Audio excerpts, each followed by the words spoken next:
அஜித் நடிப்பில் பிரம்மாண்டமாக உருவாகி வரும் திரைப்படம் விடாமுயற்சி. லைகா நிறுவனம் தயாரிக்கும் இப்படத்தை மகிழ் திருமேனி இயக்குகிறார். அனிருத் இப்படத்திற்கு இசையமைக்கிறார். இப்படம் ஹாலிவுட் தரத்தில் உருவாகி வருகிறது. இந்நிலையில் விடாமுயற்சி ஷூட்டிங் குறித்து லேட்டஸ்ட் தகவல் ஒன்று வெளியாகியுள்ளது.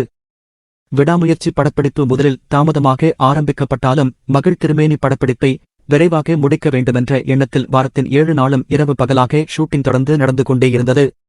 ஆனால் யார் கண்ணுபட்டதோ தெரியவில்லை, தற்போது படப்பிடிப்பு மொத்தமும் கேன்சல் ஆகிவிட்டதாம்.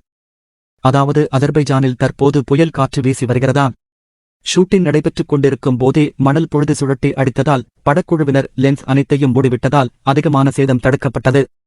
தொடர்ந்து 15 நாட்களுக்கும் மேலாக இதே நிலை நீடித்து வருவதால் படக்குழுவினர் படப்பிடிப்பை நடத்துவதில் சிக்கல் ஏற்பட்டுள்ளதால் தற்போது ஷூட்டிங்கிற்கு பிரேக் விட்டுவிட்டு சென்னை திரும்ப படக்குழுவினர் முடிவு செய்துள்ளதாக கூறப்படுகிறது.